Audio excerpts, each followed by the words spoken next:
Welcome to Survival on a Budget Made Easy. Your home for all the info you need to know when you're just trying to survive on a budget. Time for another Dying Town episode, and this time we're in Littlestown, Pennsylvania. More on that right after this.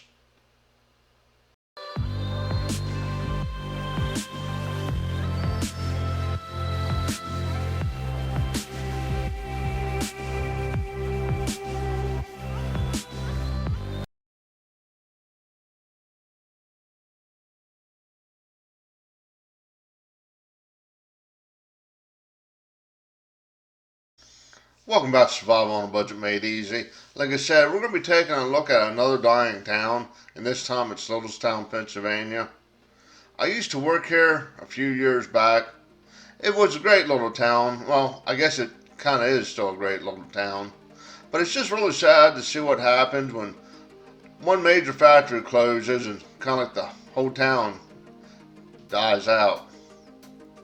But we're going to go ahead and take a look at where I used to work at and some of the other factories that just kind of followed suit and closed down or cut back.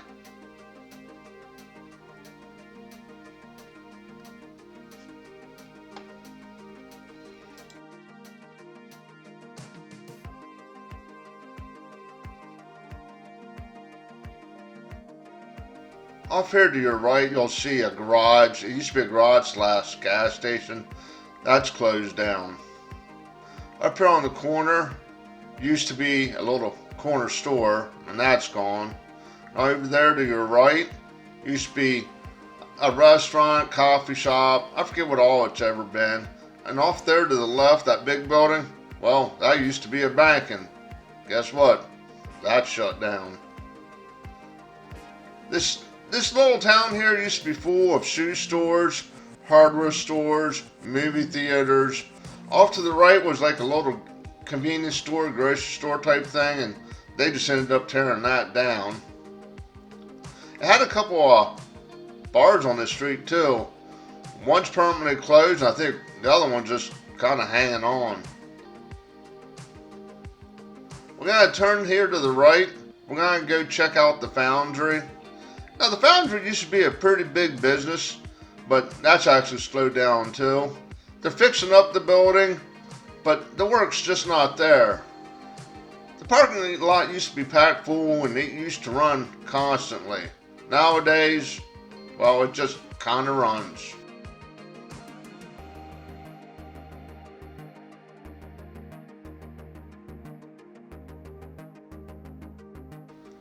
Okay, over here to your right's the foundry. Like I said, they are trying to improve it.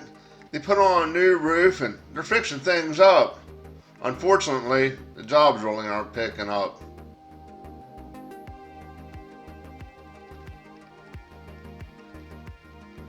Now you can see by how empty the parking lot is, how much of a cutback they actually had. But they are trying to fix it up. You see people out here working. I mean, that does give me some hope for the company and the town, that they're actually sticking around, fixing the place up, and trying to keep things going. There's just too many places pulling out and going to other states or even other countries.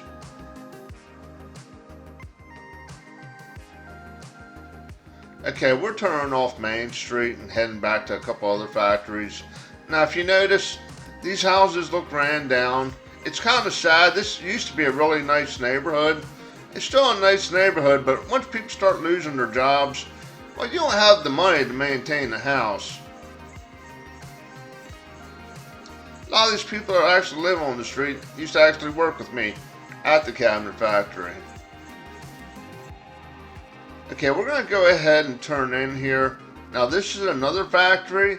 They make cabinets, but they're metal cabinets, unlike the factory I worked at that made wooden kitchen cabinets. They mainly make metal filing cabinets, metal storage cabinets. Years ago, this parking lot used to be packed. Now, you pretty much got your choice of where you want to park. Just another example of how the economy's slowing down. Or so to say, hasn't quite made a complete comeback yet. Now let's go ahead, head down the street to the cabinet factory that I used to actually work at.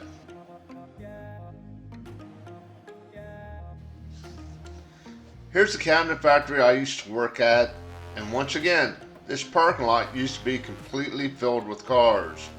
Now, it's just a warehouse. I mean, they got trailers here, they're moving around.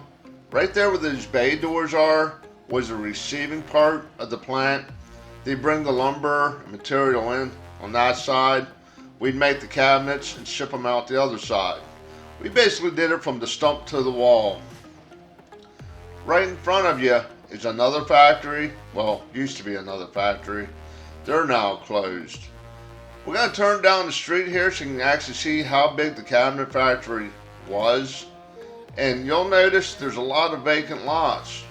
That's because, well, when the factories closed, the town came around and tore some of them down. Now, there's Toys R Us trailers here. I don't know if they're still in business or trying to make a comeback, but off to the left, there used to be a couple shoe factories. Now there's a camper there. I don't know if somebody's living there or what's going on. But off to your right is still that cabinet factory where I worked at. And off to your left is the Y. Let's go ahead and check out the back parking lot.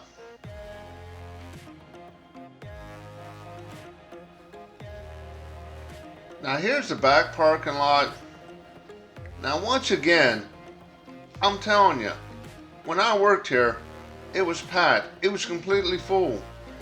We'd have a half hour between shifts just so people could get in and out so they'd have a place to park. As you can see, you wouldn't have no problems finding a place to park nowadays.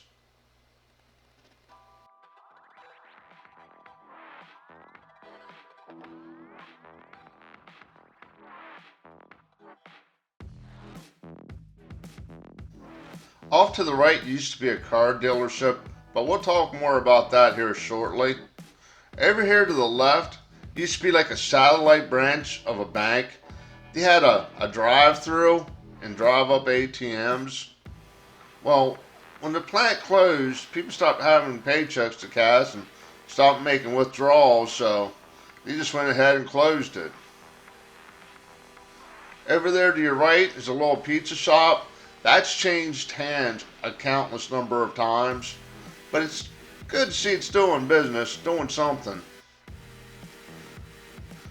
Now over here to the right is where the car dealership used to be. My buddy bought it and he's keeping it open as a garage. He used to sell used cars, but once people start losing their jobs, people stop buying cars. But I'm glad just to see he's sticking around, keeping this town alive as much as possible.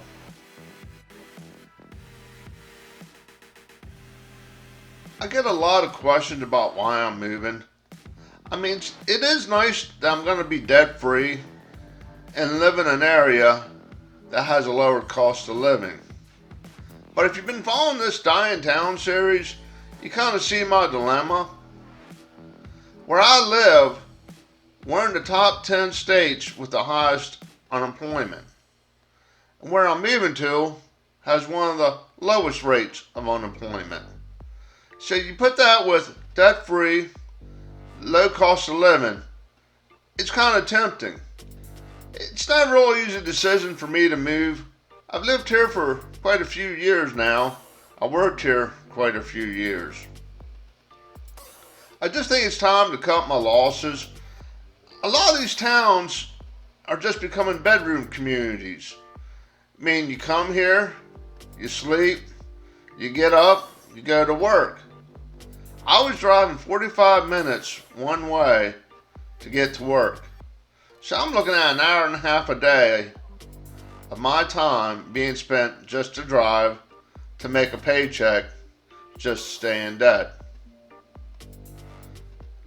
Now I got friends and neighbors that are driving an hour and a half to the Baltimore, D.C. area just for a job.